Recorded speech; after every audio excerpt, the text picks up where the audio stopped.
Hello everyone, previous classes में हमने discuss किया है concept of management and characteristics of management.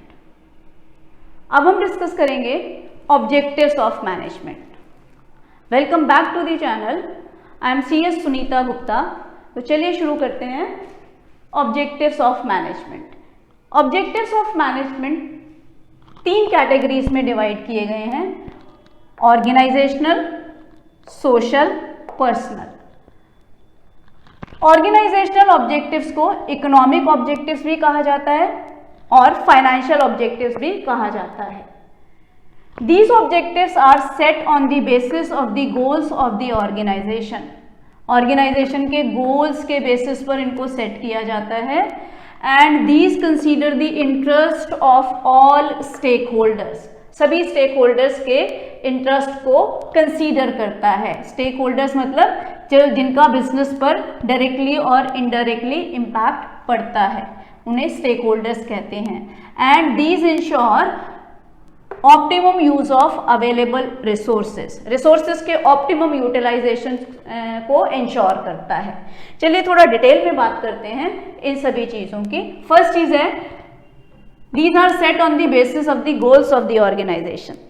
Organisation के गोल्स के बेसिस पर इनको सेट किया जाता है, विच मीन्स कि गोल्स और ऑब्जेक्टिव्स में आपको ये पता होना चाहिए कि क्या डिफरेंस है। देखिए बेटा, गोल्स जो हैं बेसिकली जनरल स्टेटमेंट हैं, ब्रॉड स्टेटमेंट हैं, और ऑब्जेक्टिव्स जो हैं स्पेसिफिक एक्शन है जो उन गोल्स को अचीव करते हैं। से फॉर एग्जाम्पल, अगर हम ये कहते हैं कि you want to become a better runner in future, आप फ्यूचर में एक अच्छा रनर बनना चाहते हैं, ये आपका क्या हो गया, गोल हो गया। एक ब्रॉड स्टेटमेंट है, रनर बनना है आपने। वहीं अब जब ये डिसाइड करते हैं आप कि आपको बेटर रनर बनने के लिए रोज 5 किलोमीटर दौड़ना है, तो ये रोज 5 किलोमीटर दौड़ना क्या हो गया आपका ऑब्जेक्टिव, कि रोज आप 5 किलोमीटर दौड़ेंगे तो आप फ्यूचर में एक बेटर रनर बन जाएंगे। तो objectives basically specific action plan होते हैं जो कि गोल्स को अचीव करने के लिए लिए जाते हैं। तो गोल्स का बेसिकली ऑब्जेक्टिव्स को डिसाइड किया जाता है किसके बेसिस पर, गोल्स के बेसिस पर। अब ऑर्गेनाइजेशन का एग्जांपल लीजिए। Suppose we say maximising profit. Organisation profit maximise करना चाहती है फ्यूचर में, ठीक है, ये गोल हो गया ऑर्गेनाइजेशन का। वहीं अब अगर ऑर्गेनाइजेशन ये डिसाइड करती है कि वो 15% रिटर्न ऑन इन्वेस्टमेंट अर्न करेगी या कॉस्ट को 10% रिड्यूस करेगी, तो ये कॉस्ट को 10% रिड्यूस करना और 15% रेट ऑफ रिटर्न अर्न करना, ये क्या कहलाएगा, ऑब्जेक्टिव्स। तो ऑब्जेक्टिव्स और गोल्स इंटरचेंजेबली इस्तेमाल किए जाते हैं, बट ये दोनों टर्म्स डिफरेंट हैं, ठीक है। तो ऑब्जेक्टिव्स को किसके बेसिस पर सेट किया जाता है, गोल्स के बेसिस पर, ठीक है। ये गोल्स को अचीव करने के लिए एक्शन प्लान बताते हैं। उसके बाद नेक्स्ट है चीज जो यहाँ मेंशन की हुई है, consider the interest of all stakeholders. सभी स्टेक होल्डर्स के इंटरेस्ट को कंसीडर किया जाता है ऑर्गेनाइजेशनल ऑब्जेक्टिव्स डिसाइड करते वक्त। इसका क्या मतलब है, इसका मतलब है कि बिजनेस पर डायरेक्टली और इनडायरेक्टली जो भी ग्रुप्स इंपैक्ट डालते हैं उन सब को कंसीडर किया जाता है। जैसे से फॉर एग्जांपल शेयर होल्डर्स हो गए, गवर्नमेंट हो गई, कंज्यूमर्स हो गए, या फिर आपके सप्लायर्स हो गए, जिनका बिजनेस पर डायरेक्टली और इनडायरेक्टली किसी भी तरीके से इंपैक्ट आता है, उन्हें स्टेक होल्डर्स कहा जाता है।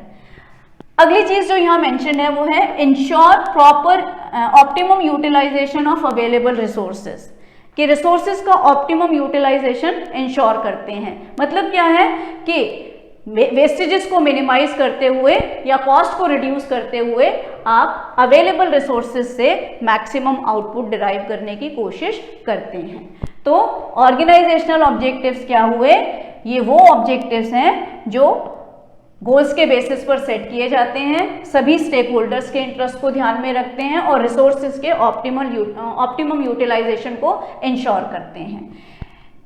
इसकी 3 सब कैटेगरीज हैं, सर्वाइवल, प्रॉफिट, ग्रोथ। सर्वाइवल, देखिए बेटा, किसी भी बिजनेस के लिए सर्वाइवल बेसिक होता है। कोई भी बिजनेस जब शुरू किया जाता है तो सबसे पहले उसका जो ऑब्जेक्टिव होता है उसका, वो क्या होता है कि वो सर्वाइव कर सके, मार्केट में सर्वाइव कर सके, ठीक है। और सर्वाइवल के लिए आपको क्या करना पड़ता है, an organisation must earn enough revenue to cover the cost, कि आपको इतनी रेवेन्यू जरूर अर्न करनी है कि आपकी कॉस्ट कवर हो जाए। चलिए एक एग्जांपल लेते हैं। सपोज आप एक शॉप ओपन करते हैं जिस पर आप 50,000 रुपीज खर्च करते हैं। अब सर्वाइवल के लिए क्या जरूरी है कि आप उस शॉप से 50,000 अर्न जरूर करें, ठीक है, तो आप मार्केट में सर्वाइव कर पाएंगे, तो आप अपने बिजनेस का सर्वाइवल इंश्योर कर पाएंगे। Next is profit. देखिए बेटा, खाली सर्वाइवल से काम नहीं चलता, हर एक बिजनेस प्रॉफिट के लिए एस्टैब्लिश किया जाता है। So profit earning is also necessary, ठीक है। प्रॉफिट क्या होता है, profit is the excess of income over expenditure, ठीक है। सपोज हमने जो एग्जांपल लिया था, आप 50,000 से जितना ज्यादा अर्न करेंगे वो आपका प्रॉफिट होगा, ठीक है। से फॉर एग्जांपल आप 70,000 अर्न करते हैं, तो ये जो 50,000 और 70,000 का डिफरेंस होगा, ये क्या होगा, आपका प्रॉफिट होगा। और ये जितना ज्यादा होगा उतना ही बेटर वे में आप बिजनेस को ऑपरेट कर पाएंगे। मतलब क्या है, कॉस्ट को कवर कर पाएंगे आप और बिजनेस के रिस्क को फेस कर पाएंगे। जो भी कंटीजेंसीज की वजह से टाइम टू टाइम बिजनेस के सामने रिस्क आते हैं, अगर आप इनफ प्रॉफिट अर्न कर रहे हैं तो आप उस रिस्क को अच्छी तरीके से फेस कर पाएंगे और बिजनेस पर आने वाली कॉस्ट को भी जो है कवर कर पाएंगे। नेक्स्ट कैटेगरी है ग्रोथ। देखिए बेटा, it is important for every business to grow. हर एक business by the time grow करना चाहता है, ठीक है। और ग्रोथ के इंडिकेटर्स क्या हैं, growth is measured by increase in sales, increase in employees, increase in products, increase in capital investment और इंक्रीज इन एरियाज और इंक्रीज इन ब्रांचेस। ये सब आपकी ग्रोथ को इंडिकेट करता है, ठीक है। अगर आप कहते हैं कि आपके सेल्स बढ़ गई हैं, अगर आप ये कहते हैं कि आपका नंबर ऑफ एम्प्लॉइज बढ़ गया है, अगर आपने ज्यादा प्रोडक्ट मैन्युफैक्चर करना शुरू कर दिया है, या आपकी कैपिटल इन्वेस्टमेंट बढ़ गई है, तो ये सब क्या शो करता है, ग्रोथ को शो करता है। और हर एक बिजनेस ग्रो करना चाहता है बाय द टाइम, ठीक है। नेक्स्ट है आपका सोशल ऑब्जेक्टिव्स। देखिए बेटा, these relates to creation of benefit for society और फुलफिलिंग सोशल ऑब्लिगेशन। आप सोसाइटी को की केयर कर रहे हैं, सोसाइटी को बेनिफिट पहुंचा रहे हैं या अपनी सोशल ऑब्लिगेशंस को फुलफिल कर रहे हैं, तो दैट मीन्स आप सोशल ऑब्जेक्टिव्स को फुलफिल कर रहे हैं। For example, using environmental friendly methods of production. आप जब प्रोडक्शन कर रहे हैं तो एनवायरनमेंट का ध्यान रख रहे हैं और environmental friendly methods of production use कर रहे हैं। या giving employment opportunities to the community, आप एम्प्लॉयमेंट जनरेशन का काम कर रहे हैं, या आप कम्युनिटी को हेल्थ केयर और एजुकेशन फैसिलिटीज प्रोवाइड कर रहे हैं। तो ये सब आपके क्या हैं, सोशल ऑब्जेक्टिव्स हैं। नेक्स्ट है आपका पर्सनल ऑब्जेक्टिव्स। पर्सनल ऑब्जेक्टिव्स को बेटा इंडिविजुअल ऑब्जेक्टिव्स भी कहा जाता है, and these objectives relate to the satisfaction of diverse needs of the employees, diverse needs of the employees working in the organization। Organization में जो भी एम्प्लॉयज आपके काम कर रहे हैं, उनकी नीड्स को सेटिस्फाई करना आपका पर्सनल ऑब्जेक्टिव्स या इंडिविजुअल ऑब्जेक्टिव्स में आता है। देखिए बेटा, ऑर्गेनाइजेशन में बहुत सारे एम्प्लॉयज काम करते हैं जिनकी नीड्स अलग अलग होती हैं, ठीक है। उन नीड्स को सेटिस्फाई करना बहुत ज़रूरी है। और कौन कौन सी नीड्स होती हैं, सबसे पहली नीड्स है फाइनेंशियल नीड्स। फाइनेंशियल नीड्स में आप कॉम्पिटिटिव सैलरीज को लेते हैं। अब कॉम्पिटिटिव सैलरी का क्या मतलब है कि बाकी लोग जो पे कर रहे हैं, ठीक है, आप या तो उतना पे करें या फिर उससे ज़्यादा पे करें, तो आपकी वो क्या होगी, कॉम्पिटिटिव सैलरी। ठीक है, हर एक एम्प्लॉई बेसिकली सैलरी के लिए काम करता है, सैलरी उसके कंट्रीब्यूशन का रिवॉर्ड है, तो वो कैसी होनी चाहिए, कॉम्पिटिटिव होनी चाहिए। मतलब इंडस्ट्री में बाकी लोग जो पे कर रहे हैं आप या तो उतना पे करें या फिर उससे ज़्यादा पे करें। Next is social needs.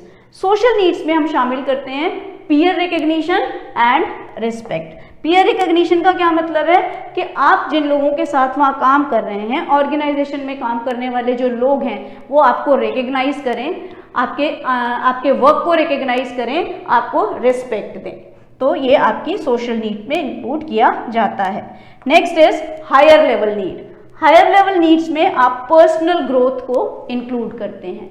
Personal growth का क्या मतलब है कि हर एक एम्प्लॉय जो है ऑर्गेनाइजेशन में ग्रो करना चाहता है, स्टेटस वाइज भी, ठीक है, और फाइनेंशियली भी। तो पर्सनल ग्रोथ को हायर लेवल नीड में इंक्लूड किया जाता है। So these were the objectives of management, organizational, social, personal. ये 3 कैटेगरीज हैं ऑब्जेक्टिव्स की। Hope the topic is clear to everyone. Thank you so much.